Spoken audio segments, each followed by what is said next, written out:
Good morning everyone. आप सबका business study class में 12th क्लास में स्वागत है। मैं चेतना ऋषि आपकी स्टडी के लिए रेडी हूँ। बिजनेस स्टडी का सबसे पहला हमारा चैप्टर है nature and significance of management. इस चैप्टर में हम सबसे पहले मैनेजमेंट के कंसेप्ट को, उसके ऑब्जेक्ट्स एंड इम्पोर्टेंस को समझेंगे। मैनेजमेंट का कंसेप्ट के समझने के लिए हमें सबसे पहले यह देखना होगा कि प्रबंध क्या है। प्रबंध दूसरे व्यक्तियों से कार्य करवाने की एक युक्ति है।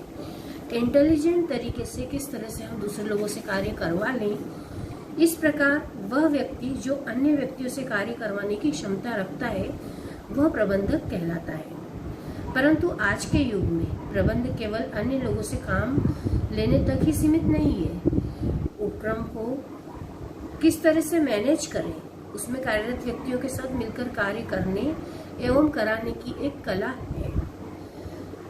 प्रबंध शब्द का अर्थ न केवल व्यापार में अपितु सभी प्रकार की क्रियाओं में जहाँ लेबर वर्क करता है, जहाँ मानवीय श्रम का प्रयोग होता है, वहाँ पे उसका प्रयोग किया जाता है। प्रथम तो हमें यह देखना होगा कि मैनेजमेंट की प्रोसेस में कौन कौन से फैक्टर्स अफेक्टेड रहेंगे। उसके लिए जहाँ प्रोडक्शन का वर्क चलता है वहाँ उसके basic elements man, material, machine, money, methods, ये 5 M's बिजनेस के माने जाते हैं। इन 5 M's को, इन एलिमेंट्स को इस तरह से मैनेज करें कि हम हमारी प्रोसेस में इनके according planning, organisation, staffing, direction, motivation, control और कोऑर्डिनेशन, इन सब का संयोजन करके, इन सब का कोऑर्डिनेट करके और उस प्रोसेस को पूर्ण करवाएं। मीनिंग ऑफ मैनेजमेंट, प्रबंध का अर्थ।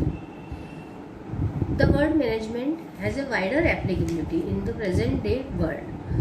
In a wider sense, management is a process consisting of functions such as planning, organization, recruitment, directing, controlling, coordination, etc.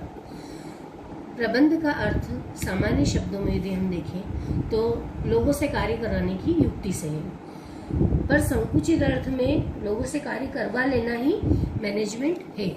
लेकिन व्यापक अर्थ में मैनेजमेंट का अर्थ सभी बिजनेस के जितने भी फंक्शंस हैं उन सारे फंक्शंस को पूर्ण करवाना, like planning, organisation, staffing, motivation, controlling, इन सारी प्रोसेस को पूरा करवाने के बाद जब हम अपने गोल्स को प्राप्त करते हैं तब मैनेजमेंट की प्रोसेस को पूर्ण माना जाता है।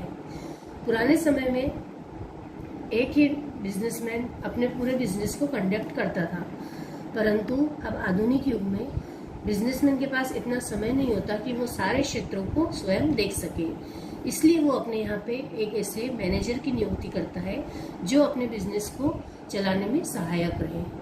उस मैनेजर की रिस्पॉन्सिबिलिटी होती है कि वो पूरे बिजनेस में हर स्टेप पर क्या क्या आवश्यकताएं हैं, उनकी क्या क्या पूर्ति करना है, समय पर वो उनको पूर्ण करवा सके।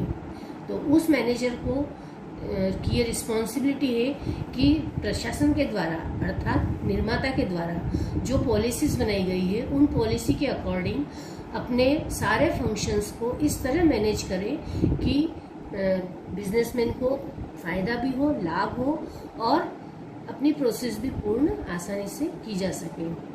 जितने लोग भी उसमें इन्वॉल्व हैं उन सारे लोगों को, उनमें सारे व्यक्तियों को वो इस तरह से निर्देशित करें, इस तरह से कार्य करने के लिए प्रेरित करें, उनको इस तरह से ऑर्गेनाइज करें कि वे सब अपने अपने कार्यों को सुचारू रूप से करते रहें।